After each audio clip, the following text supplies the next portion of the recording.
Hi everyone, I'd like to welcome you to our now second episode of Sundays in the Studio at Home with the Art Gallery of Windsor. My name is Béla, Varga, and today we're going to dive into the world of monolithic sculptures of ancient man. Today's material will require cardboard, scissors, some large river stones, moss or grass, you can get that in your backyard, and a glue gun.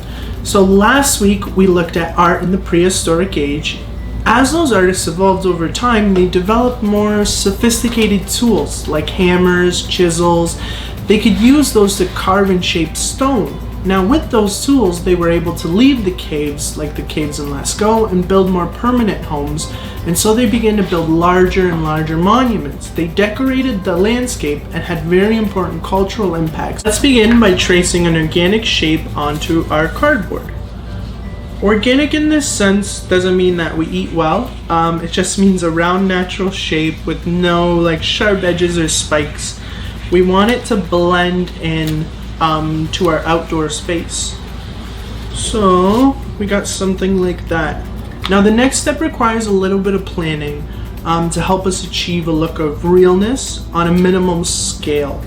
It was also very important to ancient people. Choosing a precise location for these monuments or sculptures would help everybody prepare together, because it would take months, sometimes years to move these rocks, let alone just build and carve everything.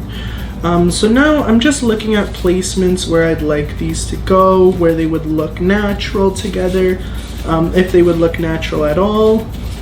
And let's see, maybe we'll do something flat, something flatter like that. So I just want to trace a space around the rocks, and I'm going to go in like that. So we know roughly.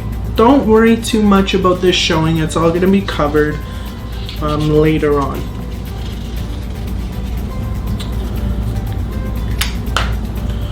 So now that we have that, we want to take this and cut out our shape. There we go. So I'm just gonna place this piece off to the side and we can start gluing things down. So take your glue gun. You might need some help with this. It is very hot, you have to be careful. Just gonna lay a layer down like that. Secure number one. Remember. There we go.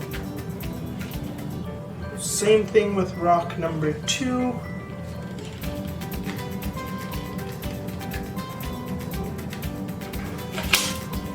And we'll secure him to the base. Just like that.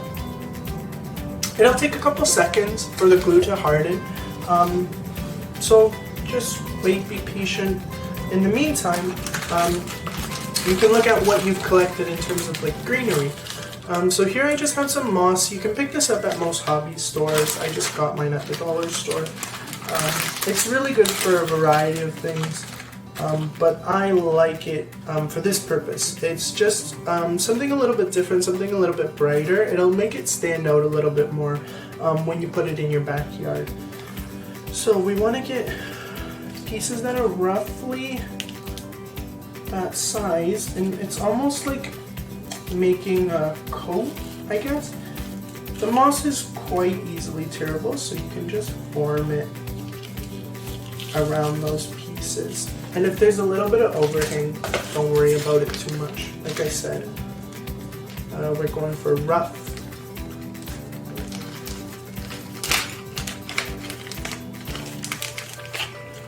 So new glue stick.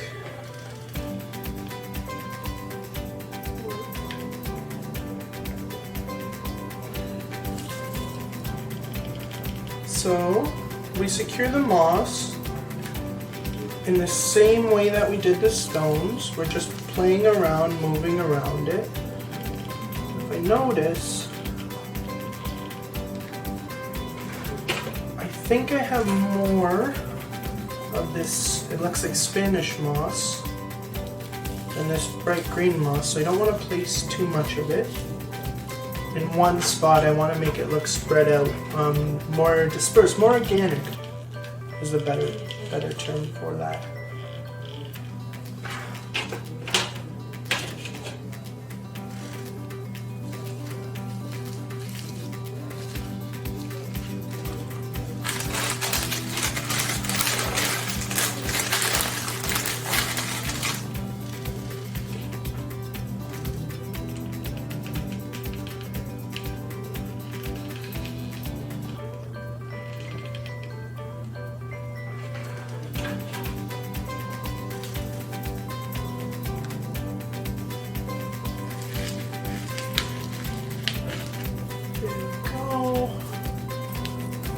Some of this up in the front.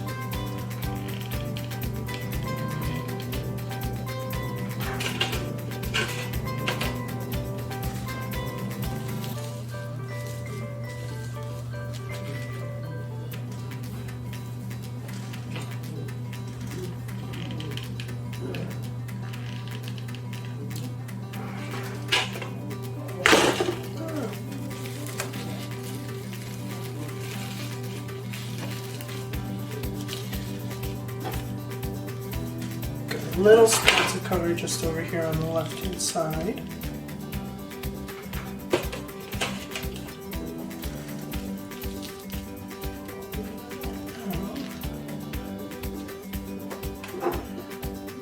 We want to make it look like this was constructed, that pivotal kind of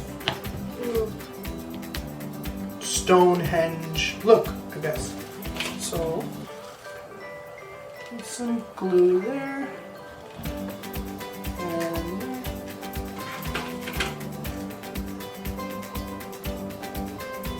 and we'll just sit and wait for that to hold.